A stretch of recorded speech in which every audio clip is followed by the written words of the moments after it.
નવસારી મહાનગરપાલિકાના પ્રથમ મેયર તરીકે અશોક ધોરાજીયાની વરણી કરવામાં આવી છે। મુકેશ અગ્રવાલ સ્ટેન્ડિંગ કમિટીના chairman, Keyur Desai deputy mayor અને નરેશ પુરોહિત શાસક પક્ષના નેતા બન્યા હતા। આ નામોની જાહેરાત પ્રદેશ ભાજપના મેન્ડેટ બાદ કરવામાં આવી છે। સ્થાનિક સ્વરાજ્યની ચૂંટણીના પરિણામો બાદ પદાધિકારીઓની વરણી માટે નવસારી જિલ્લા ભાજપ કાર્યાલય કમલમ ખાતે એક બેઠક યોજાઈ હતી। આ બેઠકમાં ચૂંટાયેલા નગરસેવકો અને સંગઠનના હોદ્દેદારો હાજર રહ્યા હતા। ગુજરાત પ્રદેશ ભાજપ સંગઠન દ્વારા મોકલવામાં આવેલું મેન્ડેટ જિલ્લા ભાજપ પ્રમુખ ભુરાભાઈ શાહ દ્વારા ખોલવામાં આવ્યું હતું, જેમાં નવસારી મહાનગરપાલિકાના ઇતિહાસમાં પ્રથમ મેયર તરીકે વોર્ડ નંબર 2 ના સિનિયર નગરસેવક અશોક ધોરાજીયાની પસંદગી કરવામાં આવી છે।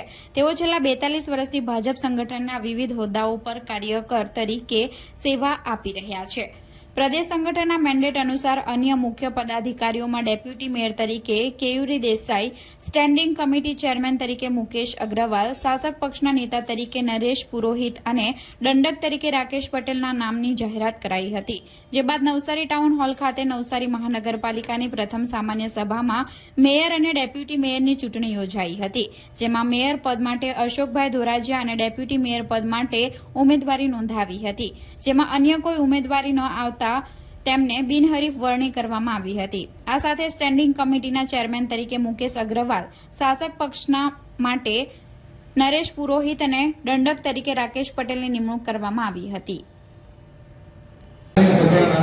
એજન્ડા નંબર 2 ડેપ્યુટી મેયરની નિમણૂક કરવા બાબત જે અંતર્ગત આપવામાં આવેલ 15 મિનિટના સમયગાળા દરમિયાન કુલ એક નિયુક્તિ પત્ર અત્રે રજૂ કરવામાં આવેલ છે, જેની વિગત આ મુજબ છે।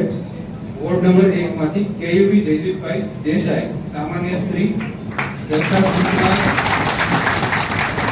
રત્નાબેન રવિભાઈ પ્રજાપતિ, ટેકો આપનાર કૃતિકા રાવ સાહેબ પાટીલ, ઉમેદવારી પત્ર 11:36 મળેલ છે। એક જ ઉમેદવારી પત્ર આવેલ હોવાથી એજન્ડા નંબર 2 અંતર્ગત કેયુવી જયદીપભાઈ દેસાઈને આજ મહાનગરપાલિકાના ડેપ્યુટી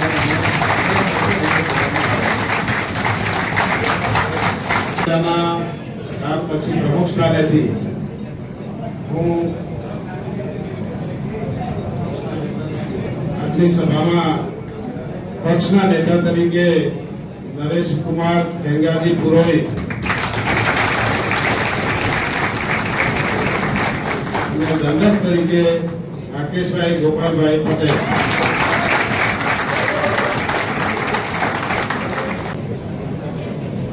નમસ્કાર મિત્રો। આજની સભામાં સ્ટેન્ડિંગ સમિતિના સભ્યોના નામોનું વાંચન કરું છું। મુકેશભાઈ સુરેશભાઈ અગ્રવાલ,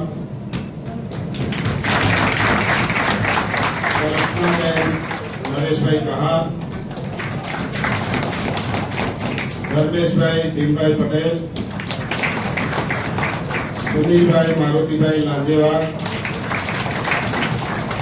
હીરાબેન વિજયકુમાર ભલ્લા, સૂર્યકાંતભાઈ દાદાભાઈ વનારા,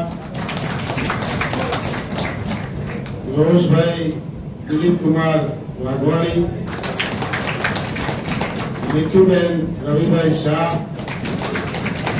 માધવીબેન કુણાલભાઈ શેઠ, ઉમેશભાઈ વાલજીભાઈ દેસાઈ,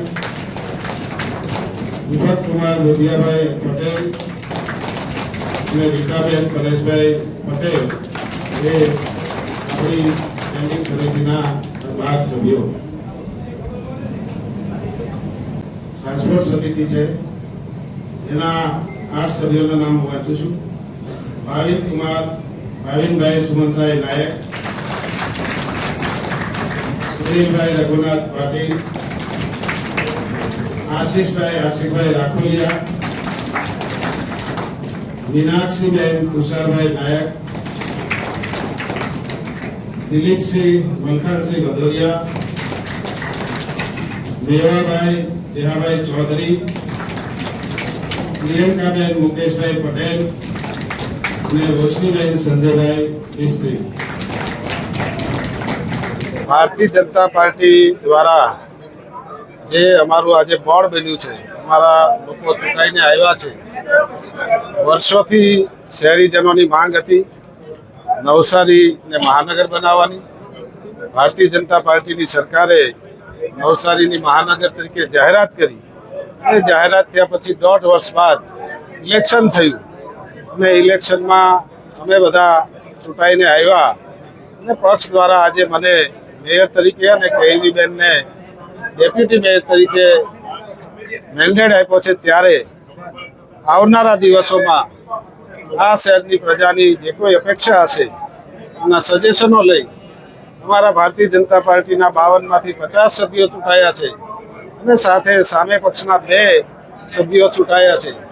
52 સભ્યોને સાથે રાખીને આ શહેરનો વિકાસ કરીશું. ગુજરાત સરકાર ભાજપની છે, કેન્દ્ર સરકાર ભાજપની છે અને પૂરતા પ્રમાણમાં સરકારે બજેટ પણ ફાળવ્યું છે અને જરૂર લાગશે તો આવનારા દિવસોમાં કેન્દ્ર સરકાર અને ગુજરાત સરકારમાં રજૂઆત કરીને આ શહેરની જે શહેરીજનોની અપેક્ષા છે એ અમે બધા સાથે મળીને ટીમ વર્ક કરીને પરિપૂર્ણ કરીશું.